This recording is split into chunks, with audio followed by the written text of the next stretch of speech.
and breach it. Where the digital hits the physical, we take the red pill, we break the seal. Infallible security, making it real. Right, I'm about to party on the mic tonight,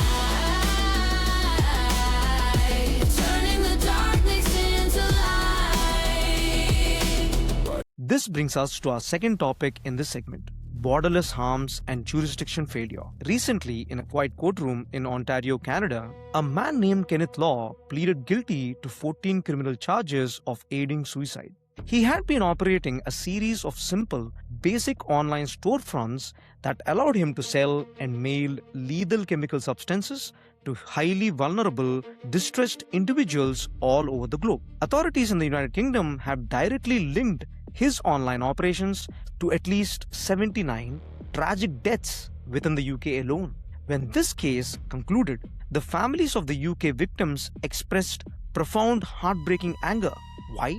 Because the international legal system completely ran into a wall.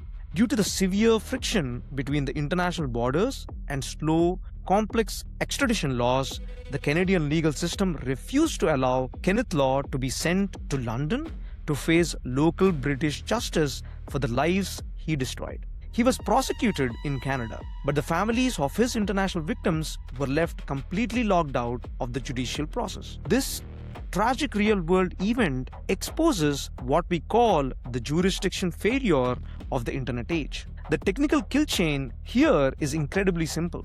Threat actors, whether they are selling lethal materials, running illegal forums, or deploying devastating ransomware attacks, purposely set up their digital infrastructure in foreign jurisdictions that have slow extradition treaties, complex legal variations, or specific loopholes. They use geographic borders as a physical shield to protect themselves from the local law enforcement agencies of their victims. To understand how this looks, you only need to watch a dark episode of the television series Black Mirror, specifically the story titled Shut Up and Dance. In that episode, you have ordinary citizens who are targeted, manipulated, and trapped in terrible real-world situations by a faceless, anonymous group operating entirely through webcams and text messages. The victims are running around trying to satisfy the demands of an entity they cannot see.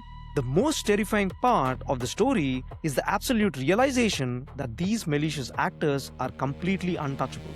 They are operating from unregulated, anonymous corners of the web, entirely insulated from any local police officer or physical geographic boundary.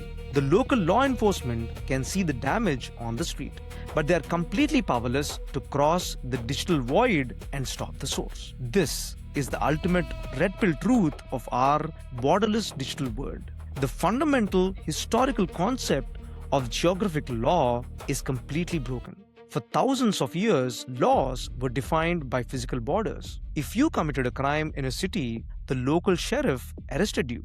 But today, a single individual sitting in a basement in Canada can orchestrate a mass casualty event or a multi-million-dollar financial collapse in the United Kingdom with a few clicks of a mouse. Our physical laws and international treaties are still moving at the slow pace of paperwork, while digital harms move at the speed of light. This jurisdictional friction creates a massive protective haven for bad actors, proving that the digital domain completely lacks a unified system to protect human life across physical borders. This is Bite